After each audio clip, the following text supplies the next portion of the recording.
Welcome to Sports Econ 101, the show where we discuss sports topics from a business perspective. I'm your host, Edward Brown, along with my co-host, Vern Glenn, Russell Jackman, hopefully FP Santangelo Jr. Hey, I just hear the ding. FP Santangelo Jr. is just coming on. It's actually going to be five of us today because we're going to introduce our special guest in the next segment. I'll just give you a little teaser, though. Emily Cole, she's co-owner of the Savannah Bananas. So it's going to be a very interesting interview. People are going to go, what are the Savannah Bananas? Well, my wife had sent me a cute little video, and when I saw it, I said, I've got to have Emily on for this show. So FP, welcome. We're just starting to do our little introduction here. All right, our trivia theme today, because we're going to be asking a trivia question at each commercial break, is the NFL. Of course, we're right in between the Super Bowl and the playoffs. So, and a lot of us 49er fans are still kind of reeling from what happened, but it is what it is. I saw a lot of them at Lincoln Financial Field. All right, and Vern, we can barely hear you for some reason. What again? Yeah, I know, it's funny. Before the show, it's perfect, and you get on, and suddenly it for some reason calms down. All right. So I'm going to give a little teaser for those people who don't know what the Savannah Bananas are. It's I would consider them very similar to the Harlem Globetrotters, but instead of being basketball, it's baseball, which for so many years, baseball has been one of those sports where people just kind of, okay, in between innings, not enough excitement. But Emily's going to entertain us with what's going on with the Savannah Bananas. All right, this segment of Sports Econ 101 is sponsored by Pacific Private Money, still providing mortgage investments currently yielding over 7%, secured by real estate. Doesn't get any more conservative than them. Check them out at pacificprivatemoney.com. Stay with us. You're listening to Sports Econ 101. Don't touch that dial. We'll be right back. Welcome back to Sports Econ 101. I'm Edward Brown, along with FP Santangelo Jr., Russell Jackman, and Vern Glenn coming back on again. All right, so now we tease the audience with the fact that we're having a special guest on, Emily Cole, co-owner of the Savannah Bananas Baseball Club. Emily, welcome to Sports Econ 101. Hey, guys. Thanks for having me. Good. Hey, we got 5 people. We're going to have a poker game. That's right. So tell us, give us the backstory and tell us exactly everything about the Savannah Bananas that we need to know.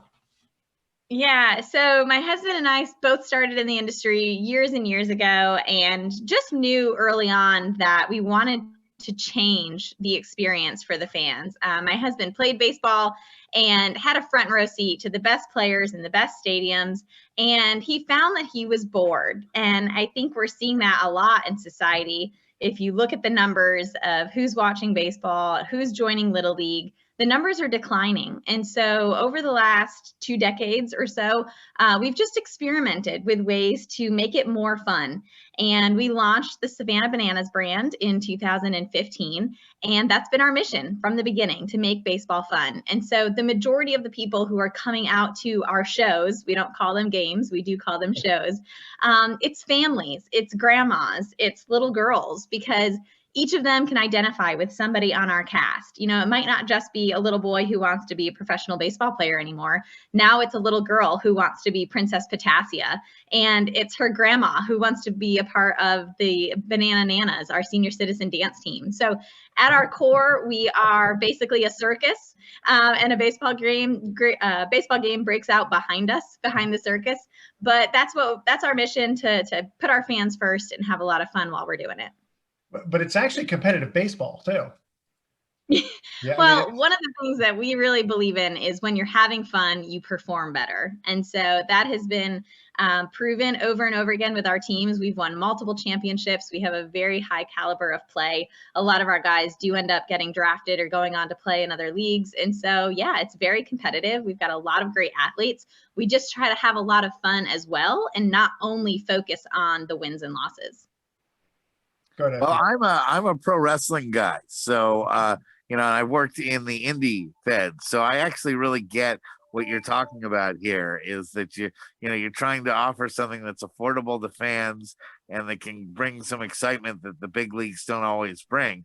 So is pro wrestling a little bit of what you're inspired by, in the way that they get crowds interacting with you? Yeah, you're exactly right. We're all lifelong learners, but my husband, Jesse, has studied the WWE for years and years. And so we've listened to all the podcasts and read the books. We take a lot of inspiration from the wrestling world. Nice. I got one. Hey, in the vein of, say, like a Harlem Globetrotters show or a WWE evening of entertainment, I would imagine that there's certain bits that are kind of in the script rather than just being a spontaneous outbreak of whatever, right? Yeah, so our coaches are fully committed to the whole experience. And one of the things that they teach our players when they come in, and our players, first of all, we have thousands of guys on a list who are trying to play for us. So we don't go out and recruit anybody. We actually just go through the applicants of the people who try to play for us. But what they're taught is to flip the switch. So when they are on the diamond, they are fully competitive. They are all about the game.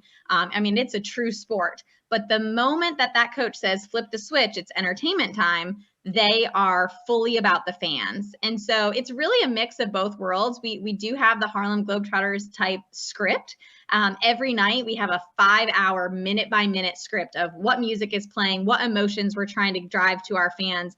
I mean, it's very, very detailed on the promotions that we're performing each night, but there's also competitive play going on as well. How did you get Eric Burns? He's got the personality for it, and I've seen him in the. My question, Vern. On the third base side, but we claim Eric because he's a former Oakland A, and he is from the Bay Area. Yeah, so Burnsy came to us. Originally, we were looking for a manager for our team last year and just put it out there online and was kind of joking around, who should lead the team this year? And we had so many suggestions for Eric Burns. They said, he's a maniac. Y'all are maniacs. You guys really need to get together. And my husband and Eric Burns are very similar. So the first time that they talked, I think it was just a match made in heaven.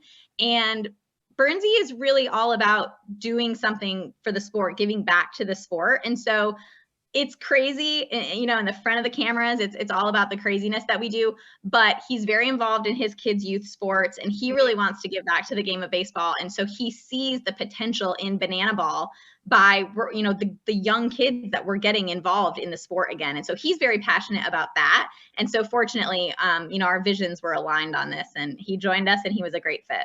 You know, it's funny. So Vern had asked me about, you know, is this Eric Burns? And I didn't know that Eric was part of it. So I said, no, this is, because I thought it was something different. Go ahead. Oh yeah. Hey, in your barnstorming from town to town, I know you started in Savannah, great market, by the way.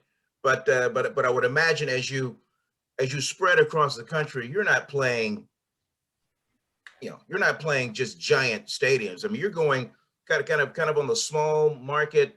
A minor league venue type thing to kind of attract that demographic?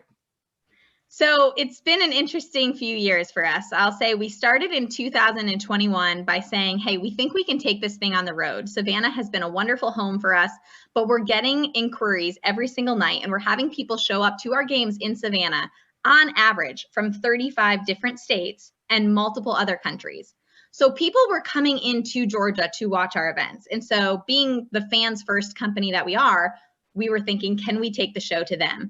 So in 2021, we said, let's just take a small bet. Let's see if this can work in one place. So we you know, went to the interwebs and we asked all the people, and Mobile, Alabama won as our one city world tour stop. So we went to Alabama and we were very fortunate. We sold out 2 nights, 7,500 tickets in like 24 hours. And we said, okay, this is going to work. So then last year, 2022, we upped our game a little bit. We went to 7 stadiums, and they ranged from about 5,000 people up to 10,000 seat stadium. And again, very fortunate, sold out immediately. And our wait list really started to grow. I mean, like 100,000 people on the wait list. So when we started talking about 2023, we said, let's go bigger because we have to take care of these fans. So this year we're traveling to 33 different cities, and they will range in size from like a 6,000 person seat park up to 14,000. So we've gone now to AAA. A lot of AAA stadiums is really what this year's focus is. And then again, very fortunate, we've gotten calls from like 10 to 12 different major league teams, and we will be in multiple major league parks next year. Tell them how long the waiting list is. The waiting list right now is about 500,000 people who are trying to get tickets. Can you believe that? And tell them, before we cut the break, tell them also, okay, tickets are usually $25, but if people can't get in, how much are they getting scalped for?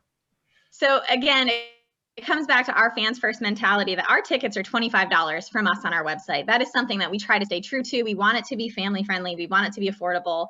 But because all of the seats are sold out for the entire 2023 season already, we are sadly seeing them on the secondary market, and they're going for hundreds and hundreds of dollars. Some are $500, $600, $700 a ticket, which I understand that people are going to do it, but honestly, it makes us sick because it's just so unfair to the family that wants to come. So something that we're going to try to go to those bigger stadiums and take care of more fans. All right, wait, revenue. How I would imagine the merchandising would be big. Yeah. I mean, who doesn't want a Bananas beanie or a t-shirt? Yeah, that's a very good point. We'll get into the economics of that in just a minute.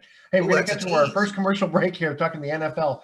Pittsburgh was the team of the decades in the 1970s. How many Super Bowls did they win in the 1970s seasons? And which teams did they beat? I want to get both those answers from you, okay? All right. So NFL football, Pittsburgh was the team of the decade, winning 4. I just told you the answer. Yeah, there you go. Well, I knew you knew the answer to that. Wow. Now you got to give me the team. Now, that's the first time I've ever done that. And we've been doing this for, I don't know, 200 years or something. Okay, you have to tell us which teams did Pittsburgh beat. I'm not going to give you the answer until we get back. All right, stay with us. Sports Econ 101. We'll be right back. Welcome back to Sports Econ 101. Edward Brown here, along with FB Santangelo Jr., Russell Jackman, Vern Glenn, and our special guest, Emily Cole of the Savannah Bananas. First trivia question. Pittsburgh was the team of the decade in the 1970s. We're talking the NFL. How many Super Bowls did they win? Shh, I gave the answer last time. And which teams did they beat? Well, we know the answer is 4. Yeah. Yeah, and the Rams was one of them at the end. Yeah, then so then that leaves the Dolphins, the Vikings, and the Cowboys. Yeah, Cowboys. Well, they don't beat the Dolphins, remember, because they're in the same. Oh, that's right. Yeah. I know. We're going to give Vern a pass only because he came in late from Philadelphia on an airplane. Yeah. But Dallas twice, the Rams and the Vikings. Very good. Yep. All right. So we have Emily Cole, co-owner of the Savannah Bananas baseball team. FP, you were mentioning something about Eric Burns. Yeah, well, I just grew up with Eric Burns, and I think it's awesome how he's pushing your guys' content so much everywhere. I mean, he's going to MLB Network, he's going on radio stations, and I've seen just so much positive response about that. But Emily, I actually want to ask a different question. So what do you guys do in the off season? Because I know in Major League Baseball, there's an off season and there's a spring training. Is there a spring training and is there kind of like an off season for the Savannah Bananas? So there is less and less of an off season for us. This year, again, we're growing so quickly. We're still kind of a startup. I mean, we just launched the Bananas in 2015 and didn't even start traveling until 2021. But starting this year, the 33 cities that we're going to is going to be between February and September. And next year, we're going to play into October and November.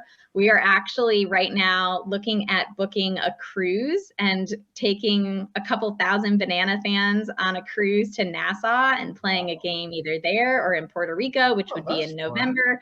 So the idea is to become more and more of a year-round thing. You know, growing up, I didn't understand why sports could only be for a certain amount of time. You know, you're so diehard for a couple months and then they go dormant. And for so many teams, that's what they do. They don't post, they don't grow their lists, they don't grow their fans.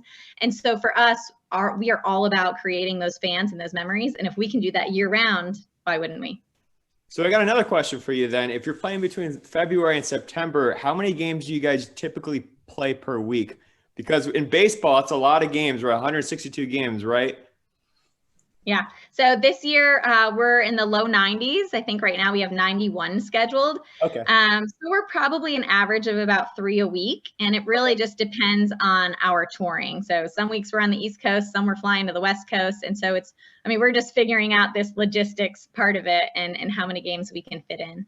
You know, I have a two-part question. Yeah. In your show, let's just go back to the Harlem Globetrotters and their business model. In a show, game, whatever you want to call we know it's 100% entertainment, but in a Globetrotters show, I want to say maybe there's like 10% of the time where they're really playing. I mean, really like bear down playing. So the question is it kind of a similar thing in a banana show? We love being compared to the Globetrotters. We've learned a lot from them. I think they did a lot for the NBA. A few decades ago, they were opening for some NBA games, right? They were really big. Where we differ is that we are completely competitive. So the generals never win, right? But for us, we are constantly, we try to win all the time, but we're constantly having close games or being upset by either our rival team, which is the Party Animals, or by the independent teams that we're playing across the country. So when you come to a game, you are never going to know what you're going to see promotion-wise or entertainment-wise, but B, you don't know who's going to win. And that's something that you do know going into a Harlem Globetrotters game. You know who's going to win. You know it's going to be silly in how they win. And that's something that we don't script. We don't touch the baseball at all. In a Harlem Globetrotters show, they always play the Washington Generals, okay? So who is the arch nemesis for the Bananas when they play? So we do try to play a lot of independent teams. We've got some cool opponents this year. Team Australia is coming. We're talking to a lot of other countries who are interested in coming over and playing. But again, we're just getting this started. So when we set out on this mission to take this across the country, we knew that we needed to have another team to play against. So we created the Party Animals. So they are our arch nemesis. They're the bad boys. The Bananas are the ones you want to take home to mom. The Party Animals are a little edgier. They are in the dugout, lifting weights, slamming energy drinks. They're having pizzas delivered to the field. They're smoking cigars as they come up to plate. They light their bats on fire. They are the bad boys, and they're entertaining in a whole nother way, but they're very good. Our teams we really try to match them up talent-wise so that you never know who's going to win. Who is the Meadowlark Lemon of the Bananas? It's funny. We try to make all of our guys characters, and we work with each of them on their own persona. And so it changes on who's going to be the lead guy or who's going to do the interviews or take the limelight each week. And so we work really hard. We've got 20 guys on each roster, the Bananas and the Party Animals. And so at any given time, one of the 40 of them could be the lead guy. It reminds me. What is the number one swag item that just flying right off the shelves? Our jerseys. Oh, okay. Yeah, I can imagine. It's funny you mentioned about FP was mentioning about like what do you do in the off season? Reminds me about 100 years ago, Rogers Hornsby said when baseball's over, he goes, I just sit and look out the window and wait for spring training to start. But yeah. And another point to that, we have so much planning. We have so much intentionality to every part of the show that in the little bit of downtime that we do have, we're rewriting scripts, we're downloading new musics, we're coming up with new choreographies, we're coming up with new characters. We travel the country and the world really to find more performers. So we really don't have any downtime because that's our planning time. So Emily, I got a question for you. You probably watch a lot of Major League Baseball. How do you think Major League Baseball can learn from the Savannah Bananas? Oh, you don't? I'm seeing you shake your head. Yeah, we actually don't watch a lot of Major League Baseball. And I think that speaks to what we're all about is we think the game of baseball is a little bit too long, slow, and boring. And that's what we're trying to change. We respect a lot of people in the game. We actually have relationships with a lot of the Major League teams and people in the MLB offices.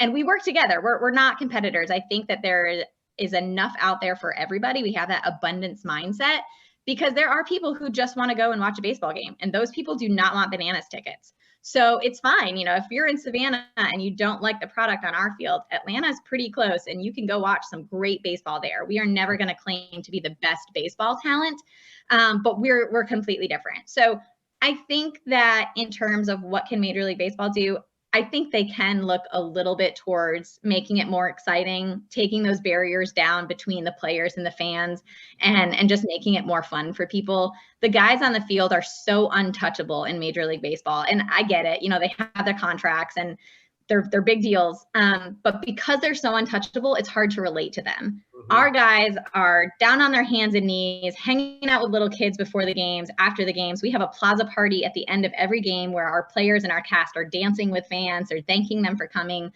We're at the gates every night when we open up. We send videos to them, and we're just we've taken down those barriers. And so, sure, there are complexities to that, but I think that that's something that all major league sports can do to make it more relative for people. Man, I got to reach out to a fraternity brother of mine. He lives in St. Simon Island, right across the water from Savannah. So I bet he's been to a game or two, a show or two. Yeah, and it turns out Emily and I were talking ahead of time.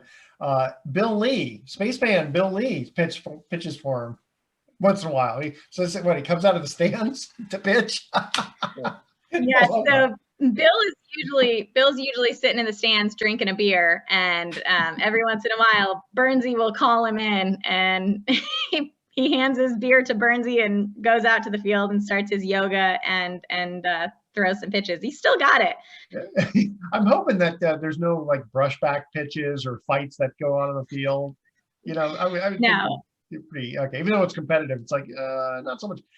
Before we get to break, give us a few differences in the rules, because there's some rule differences between what Major League Baseball has and what you have.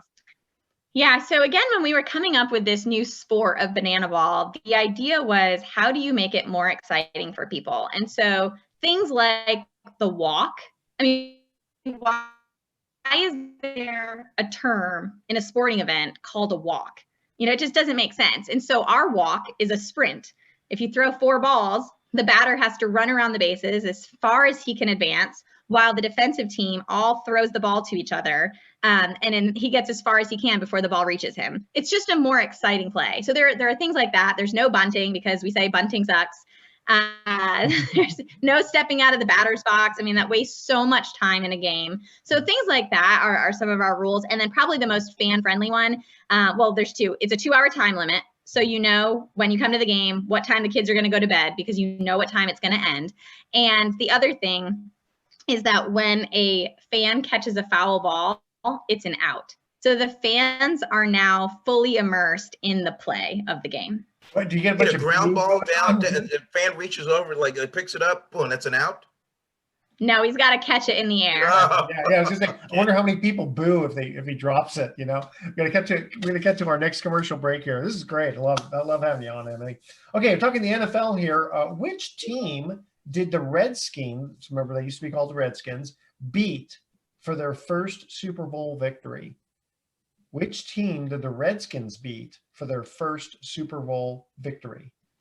Right, that's our trivia question. Stay with us. Sports Econ 101. We'll be right back. Don't touch that dial. Welcome back to Sports Econ 101. One more time. I'm Edward Brown, your host, along with our special guest, Emily Cole, and our regular co-hosts, FP Santangelo Jr., Russell Jackman, and Vern Glenn. Our second trivia question on the NFL, the Super Bowl here. Which team did the Redskins beat for their first Super Bowl victory? Was it the Denver Broncos? No. Or was it the Raiders? Was it the Raiders? No, the Raiders won. No, the Raiders beat them. No, actually, it was Miami. The 1983. Yeah, because it's funny. I was thinking of I was thinking it was Denver too, but then okay. Anyway, we got some more great questions for Emily Cole, co-owner of the Savannah Bananas. Go ahead, Russ. You had a question you wanted to quick. Yeah, one of the things that minor league parks are known for is the food, and I wanted to know if you guys have a lot of banana-related foods that you offer at the stadium. Oh, absolutely. When we first came out with the name Savannah Bananas, people hated us. I mean, you don't name a sports team after a fruit, right? So I think we it's were gonna. great. I think it's great. I think Well, it's great. now you do, and now America does. But in the beginning, let me tell you, they hated it. But we knew that we had so much freedom to have fun with this name. And one of the things, of course, was food. So right off the bat, we started brewing a local beer with one of our local breweries in Savannah, Service Brewing. And so we have a banana beer. We have made a specialty cocktail called the Slippery Banana, which is kind of like a frozen banana flavored pina colada. It's very popular, and that is becoming a new product that will be bottled now and sold in liquor stores. We've started a banana cream soda with a local soda company.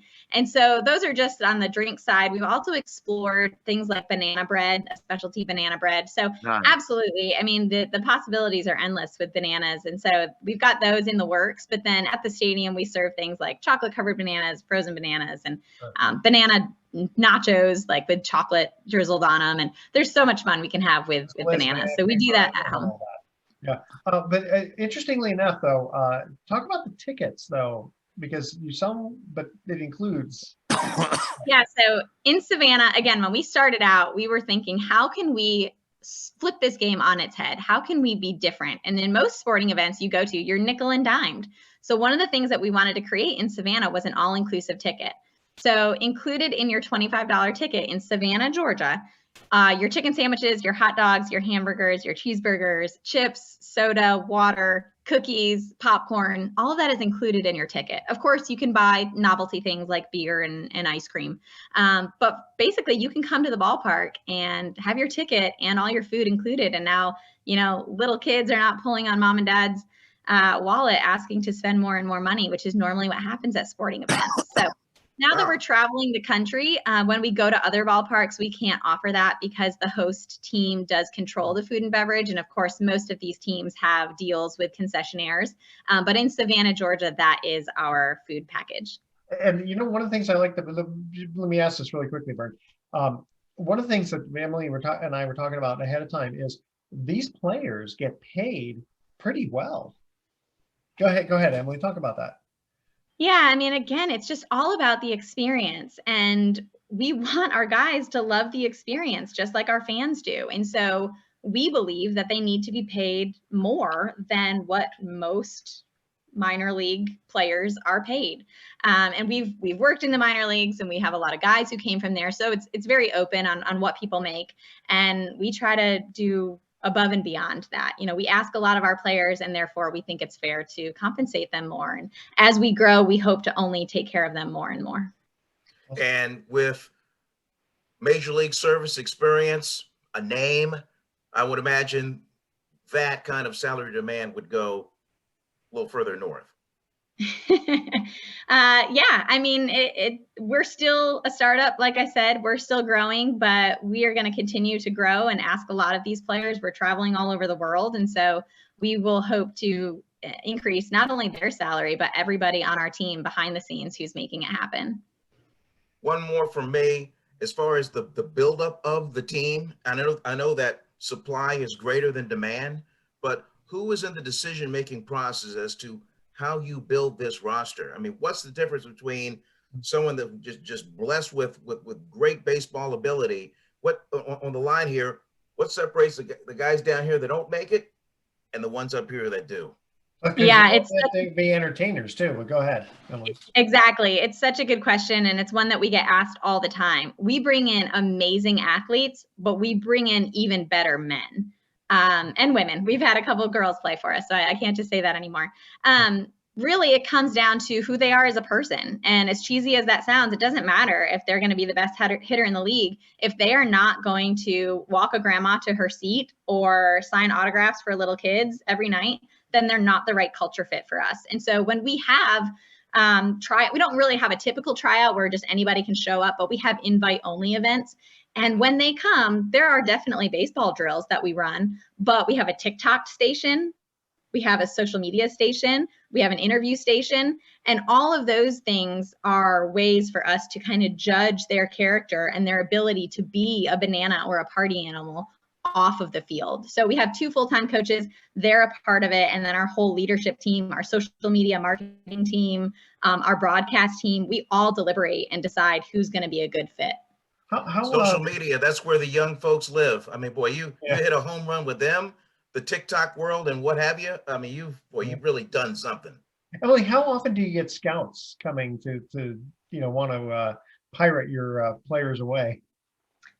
Sometimes, but honestly, not often. I think that we're still kind of our own thing where people are aware, but where the idea of them coming and poaching from us is not huge yet. I think the more and more that we play at these major league parks and the more and more we're on the radar and the ESPNs of the world, I'm sure it'll happen more and more, but we are kind of our own beast. And sometimes people don't want to touch our guys because they've already been damaged by the banana brand in a way that they might not fit into a regular typical team, because our guys are definitely, they're definitely a different breed. So I don't know if it would cross over to everybody, and maybe that's why they're not being poached, but I don't know. We don't see it a ton yet. Well, you had it the opposite way. Eric Burns was first baseball, and then he, went over to banana. Yeah, and Eric is a huge name, but Jake Peavy is a huge fan of ours. He's such a great guy. Since we started in Mobile, Alabama, which is his hometown, of course, in 2021, he's been a big advocate. Johnny Gomes, Josh Reddick. I mean, we have these huge names that play for us every year. They come and tour with us. They speak about us in interviews. So to have the support from guys like that who are baseball guys through and through, but now see the potential in this new sport and what it's doing for the youth of the world, that means a lot. Johnny Gomes, that's another Bay Area guy. Yeah. Any other questions you want to ask Emily before we let her tell us how to get a hold of Savannah Banana Baseball? In case somebody's just walking in the door and they're just clicking this up. Hey, where do folks find you on the web? Yeah, so we are thesavannahbananas.com, and honestly, our social media is probably the best place to find us. Our TikTok has just taken off. We've got millions and millions of followers, and of course, Instagram, Twitter, they're all out there for us. But our TikTok is our main focus, and thesavannahbananas.com has all of the merchandise and the schedule for the year. Terrific. Well, good luck to you. Yeah, Emily, thank you so much for joining us. It was a lot of fun. And you can stay on if you want. We needed to kind of get on to a little bit of football since we have we just have the Philadelphia Eagles playing the Chiefs. Any comments, boys? It was the worst NFC AFC championship weekend I can ever remember, and it just really wasn't a lot of fun. I know this is coming from a 49ers fan, but if you look at an objective football fan, and you can ask them all on social media, or you can just tune into radio stations right now around the country, it was bad. And unfortunately, the biggest narrative from this weekend is the officiating from both games. It was just horribly one-sided in every single game. And to me, it just left a really bad taste in my mouth. I'm definitely not watching the Super Bowl. Yeah, and I was at the NFC Championship game covering it for my station, and even Eagles fans were coming up to me and saying, well, it's just a shame that the 49ers had to play with a hand tied behind their back. And it's not like there was, any dirty play or anything like that. I mean, aside from Trent Williams, but the hits that took Purdy out, I mean, they were clean hits. I mean, that's just football right there that happened. It's just unfortunate that the 49ers became one-dimensional. And then once the Eagles figured that out, they just put 10 in the box and said, all right, go ahead. Yeah. Even the one bad call that it was kind of hard to tell until you saw a replay a few times of their first catch that led to the touchdown. I mean, that's not the reason they lost. Let me touch on that a little bit, because that was the number one question that we asked of Kyle Shanahan once we got him after the game. Mm-hmm. And from his point of view, now granted, you got like 30 seconds for the next play, right? And they're on defense. And so the angle that they saw was the angle that we saw on the jumbo board. They got maybe one other angle, but in both of those angles, they saw a catch. Yeah. And time is just running out. So there's no time to like, wait, where's my red flag? Let me just do it. No, I get it. There was no time for him to even think about even doing that. I mean, they had to get ready for the next play. Now, what all of America saw was that one replay, but we saw that one replay after the commercial break. Exactly. Yeah. But now granted, by the time most of America saw that, they had a lot of these, which clouded their judgment as to wait, why isn't he challenging? Well, there was just no time. I mean, they had to kind of keep going. They were trying to prevent a touchdown. So anyway, that was Shanahan's comments after the game. That's a fair comment. Yeah, again, that wasn't the play that was wasn't a make or break, but with the Chiefs Bengals, that one penalty at the end got him into field goal position. Yeah, gave him life. And you know what was missed on that play too? 2 egregious holding penalties on linebackers that should have offset that. And again, incredibly one-sided. And if you look at the data too, if you look at the calls, it was incredible. I didn't have a dog in that fight either. I didn't care who won. It was really strange how these 2 games were officiated. Just really strange. And I just think it was bad officiating. And what I learned this morning is that they took the best from every single crew in the NFL, but they've never worked together. So every single referee was trying to be the guy, and they're just calling so many penalties. Yeah, so there has to be timing, there has to be rhythm, and that's what people watching, they just don't understand about an officiating crew. I mean, John Hussey and his crew, they had a rough go at it in that game at Lincoln Financial Field. So what do we get as a result? We get the Andy Reid Bowl. Yeah. And I don't believe it's ever happened before where you've had a Super Bowl where you've got a coach that's coached both teams in other Super Bowls. I was going to say Don Shula. No, that didn't happen with him. That's a good point. So, is Mahomes going to be? I'm talking about teams that play each other, coached by the same guy. Yeah. At different points. Doesn't move the ticker for me, Vern. I think Andy Reid's a great coach, but I don't care. And then I'm already sick of the Kelsey brothers narrative. You're going to get a lot of that these next couple of weeks. Okay. All right, guys. Here's our last trivia question. We're talking the NFL here. St. Louis beat which team for that city's only Super Bowl win? St. Louis beat which team for that city's only Super Bowl win? By a foot. By a foot. By a foot. Very good. Yes. All right. Stay with us. Sports Econ 101 will be back with some closing comments. Don't touch that dial. Welcome back to Sports Econ 101. Last time for today, I'm Edward Brown, your host, along with Vern Glenn, FP Santangelo Jr., Russell Jackman, our special guest, Emily Cole from the Savannah Bananas. Third trivia question, St. Louis beat which team for that city's only Super Bowl win? Russ? That was the Titans. The Tennessee Titans. That is correct. All right, Emily, I know you got to go, and it was a pleasure having you on. We definitely want to have you on again. And apparently you're coming to California at some point. We are. We've got 4 cities in California this year. What cities? Go ahead. Go ahead. Cities. We're starting in Rancho Cucamonga, San Jose, then Fresno, and then Sacramento. Right. San Jose, maybe. Or there's 500,000 people waiting on that. Okay, you guys ready for our thoughts of the day? Emily's got to hear our thoughts of the day. Before you go, Edward, let me just give my one thought for the day. Go ahead. Okay, and then I'll give it to you.